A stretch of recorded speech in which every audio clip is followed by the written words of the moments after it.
My wife announced, "I'm getting my tubes untied. My ex wants kids now." Assuming I'd raise them, I said, "Follow your heart." Then I filed for divorce and froze my assets. Her lawyer called me 2 hours after the surgery. Original post or mail: thought I had a solid marriage with Denise, 41. 15 years together, 12 married. No kids. That was our deal from day one. She got her tubes tied 5 years into our marriage because we were that sure. I supported her completely, drove her to the surgery, took care of her during recovery. We built a comfortable life. Nice house, travel twice a year, early retirement plans. 3 weeks ago, Wednesday evening, we're having dinner. She drops this on me between bites of pasta. "Trevor reached out.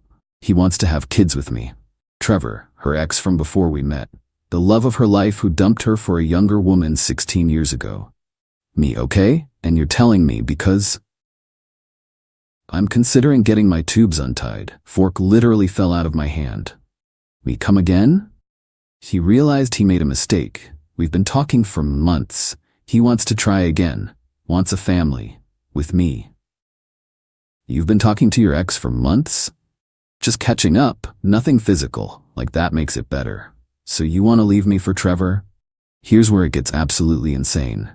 No, I don't want to leave you. Trevor can't afford kids on his own. He's between jobs, but we can afford it. You make good money. The house is almost paid off. We could raise them together. I stared at her, waiting for the punchline. It never came. You want me to raise kids with your ex-boyfriend? He'd be involved, just not financially. He'd be like a fun uncle who visits. A fun uncle who's also the biological father? You're making it sound weird. It is weird. She actually got defensive, started talking about how I'm close-minded and how modern families come in all forms and how this could be beautiful, how Trevor is artistic and sensitive and would bring different values to the kids' lives. Me, Denise, we agreed on no kids. You got surgery to ensure no kids. People change. I'm allowed to change my mind. You're allowed to change your mind. You're not allowed to bring your ex's kids into my house and expect me to pay for them. Our house, our money. We're married. That's when I knew. This woman genuinely expected me to bankroll her do-over with Trevor. Me, follow your heart, Denise. She smiled. Actually smiled. Really? You'll consider it? Me, no. I'm saying do what you want, but understand I won't be part of it. The smile vanished. Thursday morning, she was at her laptop researching tubal reversal surgeries before I even left for work. I made 2 calls that day, my lawyer and my financial advisor. Update 1. 1 week later.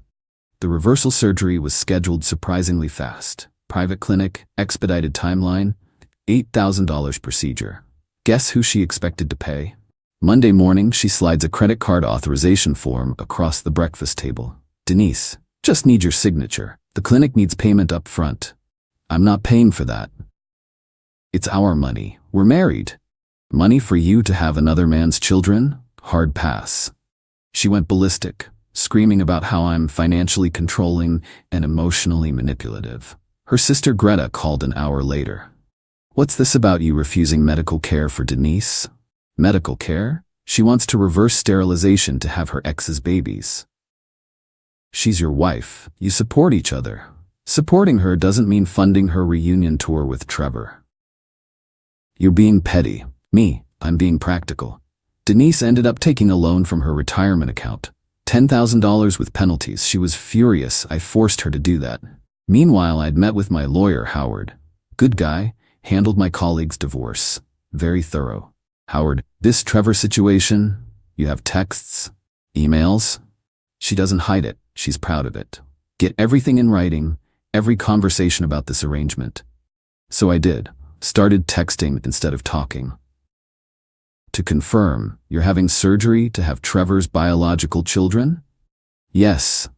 And you promised to support me. I said, follow your heart. I never agreed to raise another man's children. You're my husband. Of course you'll help raise them. We're a team. What's Trevor's contribution to this team? He'll provide the genetic material and emotional support. And financially? He's rebuilding his life. You know this. Don't be cruel. Howard loved those texts, said they'd be very helpful. The surgery was scheduled for Friday. Thursday night, Denise was packing her overnight bag, humming. Actually humming. Trevor's driving me tomorrow. He wanted to be there for support. How thoughtful. Don't be sarcastic. This is a beautiful thing, creating life. With Trevor. You'll love the kids once they're here, you'll see. The delusion was complete. Friday morning I worked from home. At 9 a.m. after confirming she'd checked in for surgery, I initiated the plan. 1. Filed for divorce. Howard had everything ready. 2. Froze all joint accounts per my lawyer's advice, temporary legal hold during divorce proceedings. 3. Separated my direct deposit to a new individual account. 4. Canceled all joint credit cards where I was primary holder. 5. Changed my life insurance beneficiary to my brother. 2 hours post-surgery, my phone explodes. Not Denise, she's still in recovery. Her lawyer. Mr. Morrison, this is Janet Whitfield. I represent Denise Morrison. What the hell did you just do? Me. Filed for divorce. I assumed Denise mentioned our situation. Janet, she's in recovery from surgery. You froze her accounts while she's in the hospital. The timing is unfortunate, but the decision was made when she chose Trevor and his hypothetical children over our marriage. Janet, this is financial abuse. Me, it's asset protection during divorce proceedings. Very standard. She needs access to funds. She had access. She spent 10 grand on surgery to have another man's babies. Silence. Then, she said you agreed to this arrangement. I have texts proving otherwise. Would you like copies?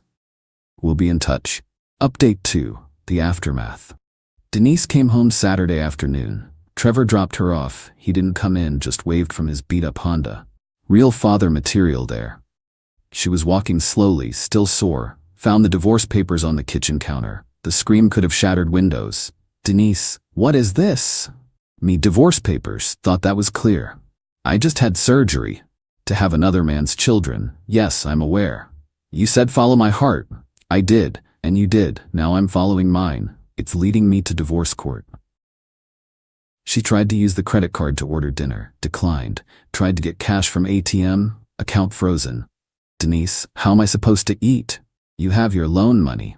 That's for baby expenses for our babies. Me, Trevor's babies, and there's no our anymore. She called Greta, called her mom, called Trevor. The entire squad showed up Sunday morning. Greta, you're a monster. She's recovering from surgery. Me, surgery I didn't want, didn't approve, and didn't pay for.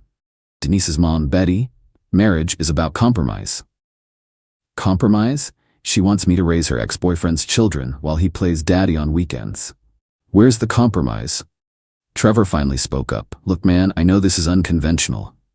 Trevor, with all due respect, shut up. You couldn't keep her 16 years ago. You can't afford kids now, but somehow you convinced her to blow up her marriage for your genetics. You're either a master manipulator, or she's lost her mind. Either way, not my problem anymore. I love her. Then you pay for everything. I'm between opportunities right now. Shocking. You're leaving her with nothing. She'll get her fair share in the divorce, but I'm not funding Trevor's breeding project. She gave you the best years of her life. And then decided to give the rest to Trevor. Choices have consequences. They left after Denise started crying about her incisions hurting. Greta helped her to the guest room. Yeah, she's in the guest room now. That evening, Denise tried emotional manipulation. Remember when we got married? You said you'd do anything for me. Me, within reason. Raising your ex's kids isn't reasonable. You could learn to love them. I could learn juggling too. Doesn't mean I should. Trevor says you're threatened by him. Me, Trevor's unemployed and trying to get his ex to fund his legacy. I'm not threatened, I'm disgusted. Monday she escalated, posted on social media. Some men can't handle when a woman chooses her own path. Controlling behavior is abuse. Financial abuse, my body, my choice. The comments were mixed, her friends rallied, mine saw through it. My buddy Teeth commented, didn't she choose the path toward her ex-boyfriend?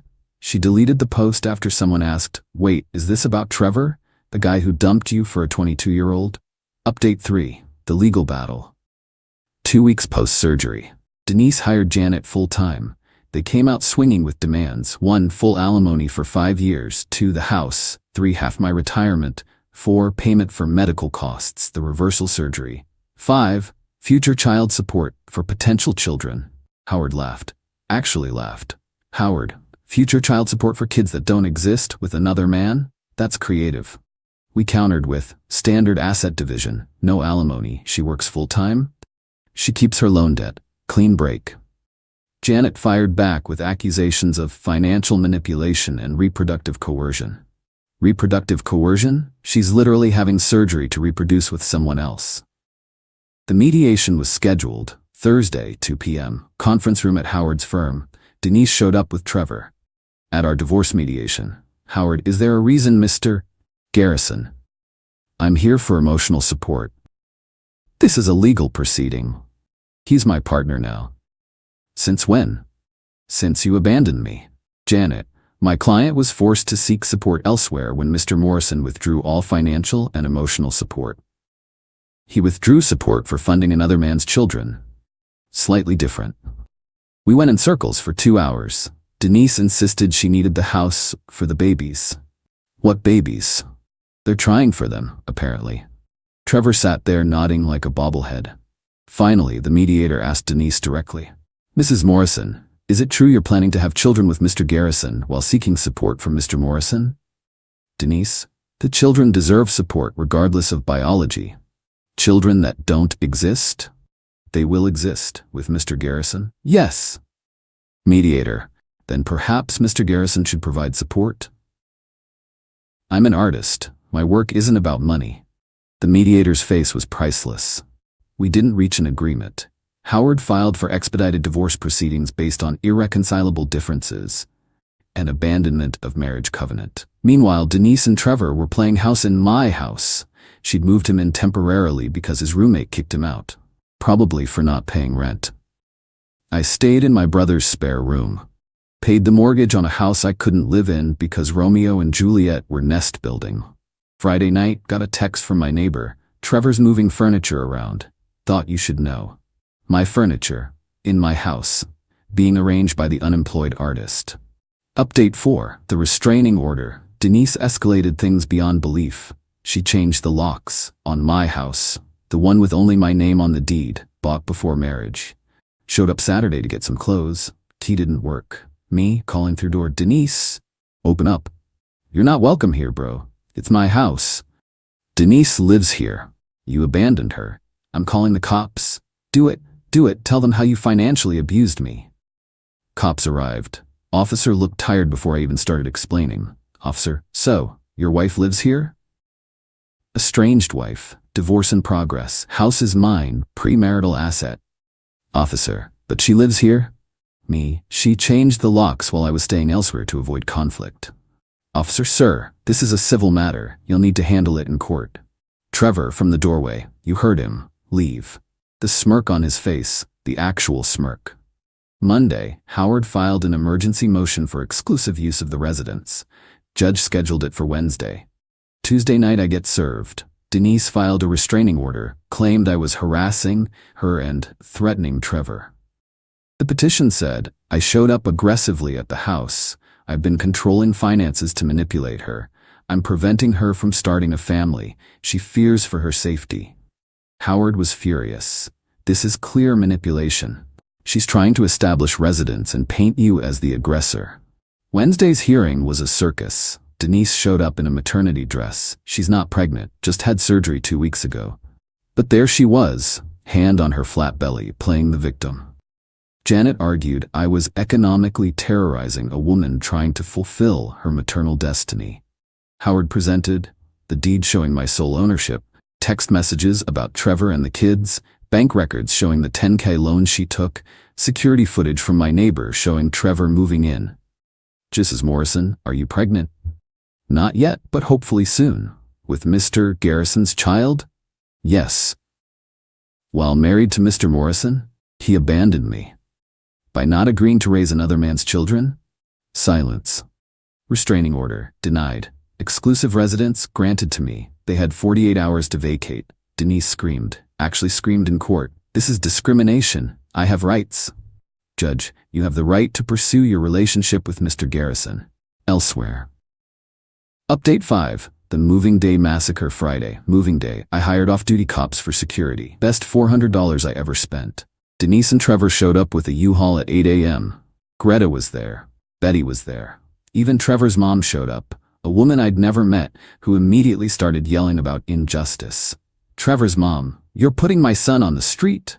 Me, "Your 38-year-old unemployed son who's having an affair with my wife?" "Yeah, I'm the bad guy." They started loading boxes. Denise was crying, making sure everyone saw her tears. Then Trevor tried to take my flat screen. Me, "That's mine." Denise uses it. "So, it's mine. Receipts in my filing cabinet." "Don't be petty, bro," says the guy screwing my wife. One of the cops stepped forward. "Sir, put the TV down." Trevor backed off quick. Real tough guy. Greta tried next. "Denise needs furniture for her new place. Then she should buy some." Greta, "With what money? You froze everything." Me, "She has a job. Trevor's an artist. Figure it out." Betty pulled out her phone, started recording. "This is what financial abuse looks like, forcing a woman from her home. It's literally my house." Marshall property. Howard, who'd shown up to observe. "Premarital asset, actually. Here's the deed." Betty kept recording anyway, muttering about viral videos and justice. The real drama came when Denise tried to take my grandmother's dining set. Me, "Absolutely not." "We picked it out together." Me, "From my grandmother's estate sale with my money. I need it for the babies." "What babies? You just had surgery. The future babies." Me, "Trevor's babies." "Our babies." "There is no our. There's you and Trevor. Leave the furniture." She burst into tears. "You're so cruel. I wasted 15 years on you." Weird way to describe a marriage you're leaving for your ex. Trevor stepped up, chest puffed. "You need to show some respect." "Respect? You're literally stealing my wife and trying to steal my TV. Get out." They finally left around 2 p.m. Truck half empty because most their stuff was actually mine. Denise's parting shot, "You'll regret this when you die alone." Me, "Better than raising Trevor's kids." Update 6, the fallout 3 days after moving day. Denise and Trevor were staying with Greta. Apparently, it wasn't going well. Got a call from Greta. First time she'd ever sounded tired instead of angry. "They need to borrow money." "No. I'm not asking for them. I'm asking because they're driving me insane and need their own place." Still no. "Trevor won't look for work. Says he's processing trauma from the move." Sounds about right. Denise keeps talking about baby names. She's not even pregnant yet. Yet, they're trying, loudly, in my guest room. My kids are asking questions. "And you want me to help?" "God, you're right. This is insane. What was she thinking?" The cracks were showing. Meanwhile, the divorce was moving forward. Janet had stopped returning Howard's calls as quickly. Denise's demands were getting desperate. Latest offer, she'd take $50 cash and walk away. Howard, "That's actually not terrible." She cheated with her ex and wanted me to raise his kids. She gets standard division, nothing more. You could end this quickly. She made me leave my own house for 2 weeks. She changed my locks. She deserves nothing extra. Thursday, got a text from an unknown number. It was Trevor. "We need to talk man to man." Pass. "I'm trying to be respectful here. You're screwing my wife. That ship sailed. She's divorcing you. She's not your wife."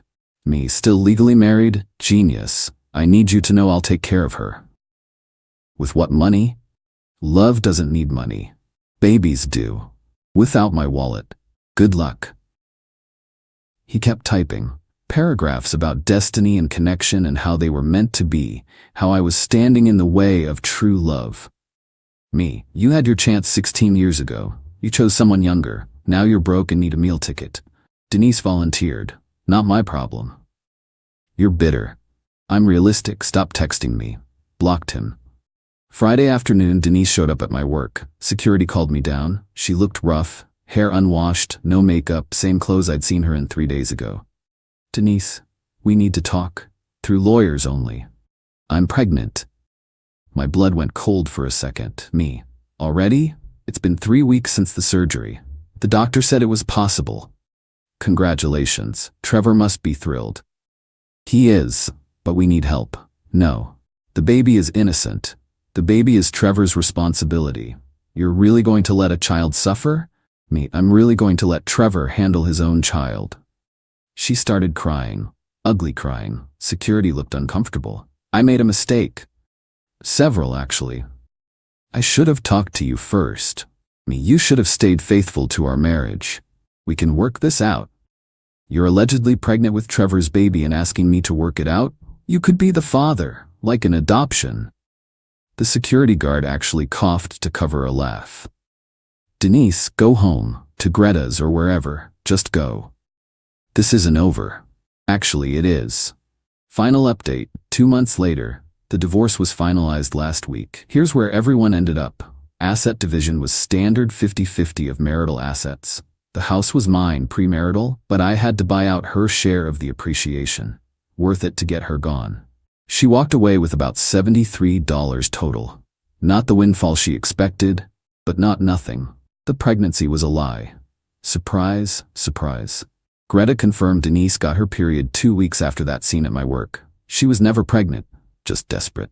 Trevor lasted exactly 34 days after the divorce finalized. Once the reality hit that there was no house, no money train, no comfortable life, just Denise's 73 caler that was draining fast on deposits and furniture, he bounced.